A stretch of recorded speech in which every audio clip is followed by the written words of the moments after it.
welcome sa ating Be Empowered program. Alam nyo po na iba't iba yung story, iba't ibang bansa, iba't ibang karanasan sa amo yung napupulot nating lesson dito sa ating Be Empowered program.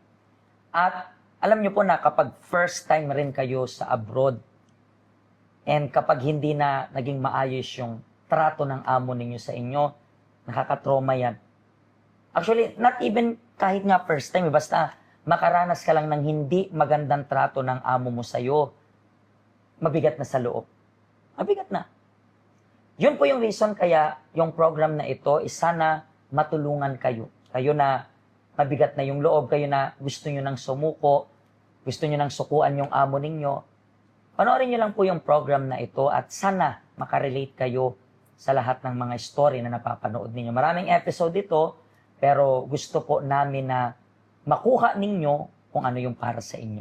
At today, meron tayong special guest. Ang special guest po natin ay si, ano po pangalan ninyo? Saidi Basilio po, Pastor. Ma'am Saidi, taga saan po kayo sa Pilipinas? Sa Ifugao Province po. Ifugao? Yes. Okay, so gaano na po kayo katagal na nag-work abroad? 13 years po, Pastor. 13 years? Yes po. Pero dito lang sa Hong Kong? Dito lang po sa Hong Kong. Dito lang, pero bakit Hong Kong yung napili mo?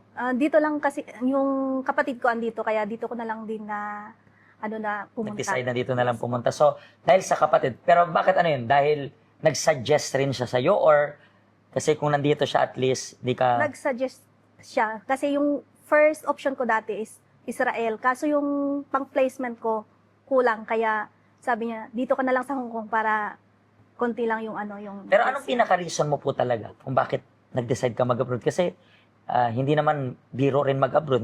Walang na hindi biro mapalayo sa pamilya, sariling bansa, kultura, tradisyon. Paano ka umabot sa point na gusto ko mag-abroad? Gusto ko pong makatulong sa mga magulang ko at sa mga kapatid ko. Ano yung parang pag-aaral nila? Oh, yes po. Kasi hindi ako nakatapos ng kolehiyo, kaya gusto ko matapos ng bunso namin kapatid yung yung pag-aaral. Ano yun? Sa isip mo lang yon or may nag-asa yun na o paaralin mo to? Sa isip ko lang po, Pastor. Talagang kinuha mo na lang rin yung responsibility na hindi magandang walang napag-aralan, Yes, hindi po. nakapagtapos. Yes, po. So, hindi ko to pagkakait sa mga kapatid ko. Ilan yung pinaaral mo? Bale, tulong-tulong po kami kasi yung kapatid ko dito tumulong din, parang salitan sa pagpapadala. Lahat sila as of now tapos na. Opo, nakatapos po yung dalawa. Ay, isa pala nakatapos.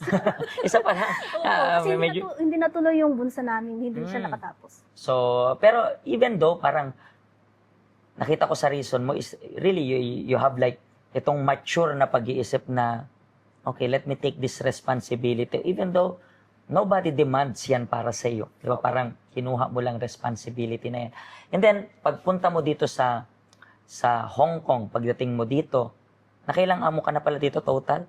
3 po, Pastor. 3. Sa unang amo, gaano ka katagal? 22 days. 22 days. Opo. Wait lang. Sa mga, kayo po na nanonood sa amin, baka 22 days. Yes po, Pastor. And how was it? Masyado pong yung amo ko, masyadong demanding.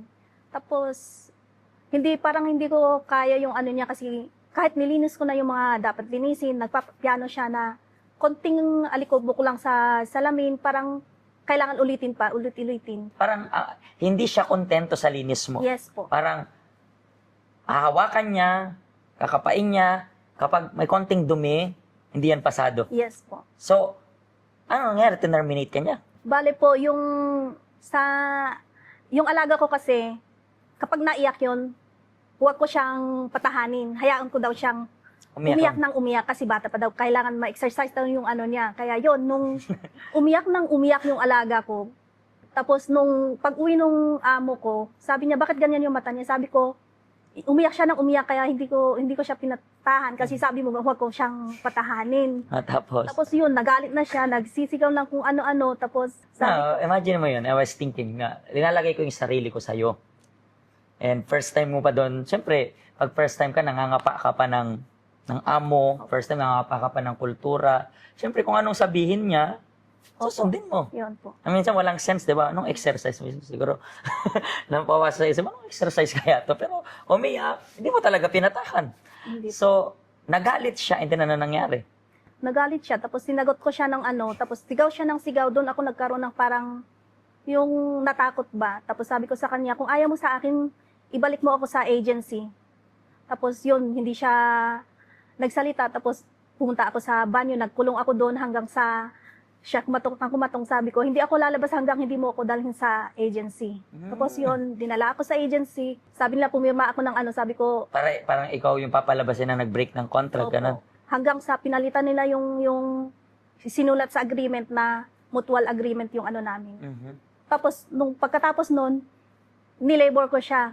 Kasi, yung trato niya sa akin, iba din, yung parang sa 22 days ko na yon pumayat ako kasi sa pagkain din kulang, yung noodles na nga lang yung ano, yung pagkain, sabaw lang yung sahog, walang ibang ano. Tapos, pagkatapos nilang kumain sa kakalang, ako kakain. Nung linabor mo siya, anong kinomplain mo? Lahat ng yan, parang, Yes okay, po. hindi maayos yung trato sa'yo. Yes po. Hindi ka ba natakot na, sabi natin, kumbaga sa Tagalog word, demanda siya, parang gano'n? Hindi po kasi may tiyahin po ako, sabi niya, may tutulong doon sa'yo, kaya huwag kang matakot, punta ka doon. Tapos nung punta kami doon, punta yung agency, nag-usap-usap kami. Tapos sabi, Ano yun, yung agency sinamahan ka rin sa labor o hindi? hindi. Ikaw ang pumunta sa Ako labor, pumunta tapos sa- pinatawag na rin yung agency. Yes po. Tapos sila ang nakipag-usap sa akin. Kasi yung unang ano ko na, ibalik nila lahat yung placement ko. Tapos yun, ano kami ng mutual agreement na ibalik nila yung 9,000 Hong Kong dollars. Para hindi na magtuloy-tuloy yung complaint. Yes. Parang gano'n. Binalik naman. Binalik po. Pero hindi naman pahirapan. Hindi naman po, binalik po ng ano. So, basically, makikita rin natin dito na yung batas dito may pangil. Yes po.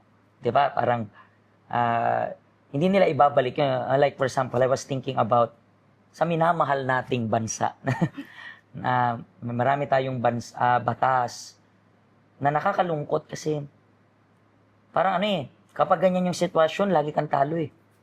Last time nga, alam mo, may kausap ako and sabi niya, hindi man lang inimbestigahan, kinasuhan na. Nakakalungkot isipin kasi dito sa Hong Kong, basically nga, protektado yung mga worker dito. Opo. Kasi yung batas, gumagana sa amo, but at the same time, gumagana sa amo, gumagana rin sa mga empleyado. So, nabalik yung placement fee and then umuwi ka ng Pilipinas. Opo. And then, pag uwi mo ng Pilipinas, anong ginawa mo doon? Pag uwi ko po ng Pilipinas, hindi pa, nag-reapply ako dito, naghanap ako ng bagong And amo. then, nakahanap ka. Nakahanap ako ng amo. Tapos yun. And then, sa interview, tinanong nila kung bakit 22 days ka lang. Opo, tinanong nila, tapos sinabi kong ganon yung Mhm. sa style ng amo ko. Mhm. So, basically, nakakuha ka and then saka umuwi. Opo. So, basically, okay na yung lahat, di ba? Parang umalis ka, then gano'n ka rin katagal na nagantay ng visa doon sa Pinas? Parang 3 months po. Hindi naman nagtaka yung mga kapitbahay, yung mga kamag-anak mo, yung ang bilis mo bumalik. Parang, nag-abroad ba ito? Namasyal? Alam po nila yung sitwasyon Alam na mo yung sitwasyon. parang namaltrato. Okay, so, pagbalik mo, ito na yung pangalawang amo mo. Yes Di po. ba? Kamusta naman tong pangalawang amo? Okay naman po itong pangalawang amo ko. Kaya lang ang problema yung popo, yung lola. Mhm. Medyo yun din ang may pagkamaselan. Kaya let me Piano- explain. Kung piano. nanonood po kayo sa Pilipinas, yung popo, hindi, Ang popo ay lolo dito, okay? Lola, lolo? Lola. Lola, okay? Disclaimer lang, okay? Baka akala niya, ano na, pumupo na. But anyway, so, okay naman kasi yung lola, ano? Yun po yung maselan.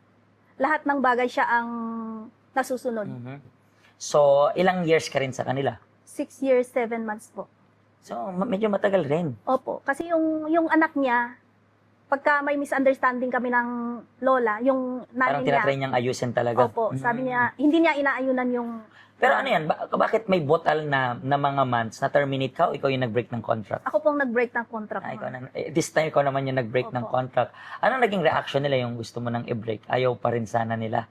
Hindi, pumayag po sila kasi maraming beses na kasi ako nagsabi sa kanila na mag-break na lang, mag-terminate ng kontrata. Tapos nung last, yung pinakahuli na yun, yung washing machine nasira. Mhm. Tapos yung si Lola, ano siya,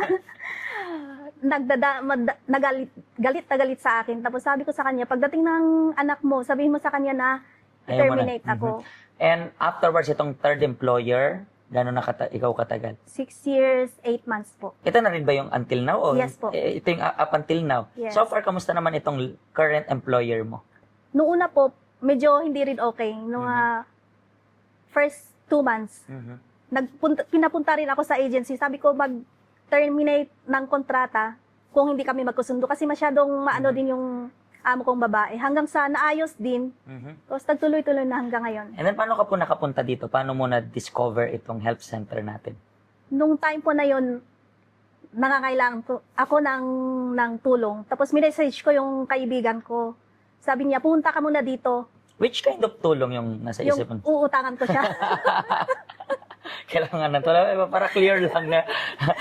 Kasi, di ba, ang daming mga alam niyo man dito sa Hong Kong, maraming keyword na. Kanina, nagpa-piano.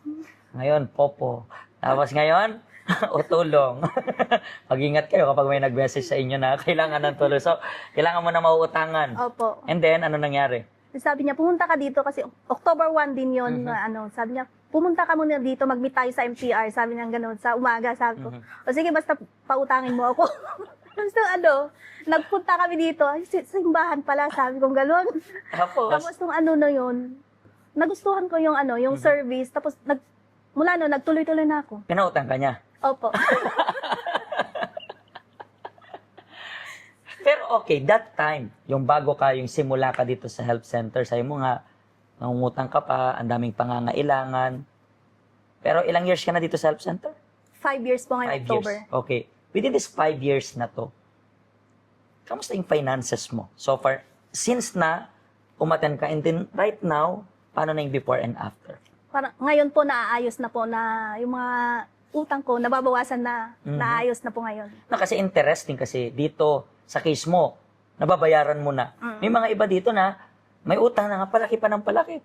So, ikaw, natutunan mo kung paano mabayaran yung utang. Opo. Natutunan mo kung ano pang mga natutunan mo bukod dito? Yung mga, hindi sa lahat ng bagay gamitin yung emosyon, hindi sa lahat ng bagay kapag nangailangan yung pamilya mo, i-provide mo kahit wala.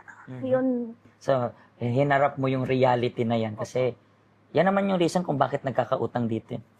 It's not because kailangan nyo. Kasi kung isipin nyo, kailangan nyo, not really. Kasi so far, di naman kayo nagre-renta dito. Diba? Pangalawa, di kayo nagbabayad ng kuryente, tubig. Yes, mo. Pangatlo, di kayo namamasahe.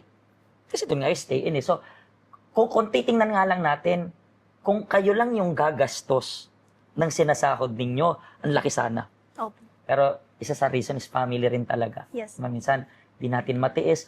Hindi natin na-explain na maling tumulong sa pamilya. Pero kung hindi pa kayang tumulong, wag tumulong. Yes po. Diba? Yun yung pinaka-importante. At marami tayong kababayang ganyan. Kaya nga sila, kayo po na baon sa utang.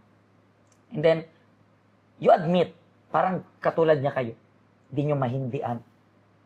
And then, inisip mo, ano kayang problema ko? Ang problema mo, yung self-control. At hindi makukuha yung self-control sa anumang kurso, nakukuha yung self-control sa tulong ng Diyos. So, nandito po yung help center natin, available para sa inyo. Kung kailangan mo nitong tulong na mula sa Panginoon, ako wala akong pampautang. Nasabi ko na sa'yo, wala akong pampautang. Hindi kita papautangin. Pero matututunan mo dito kung ano yung dapat mong gawin para may ayos mo yung finances mo. Maraming salamat po sa pag-share mo ng story mo. I believe maraming nakarelate sa mga kababayan natin. Thank you very much. At kayo rin po, salamat sa panunood at hanggang sa susunod pong episode. Once again, God bless you po.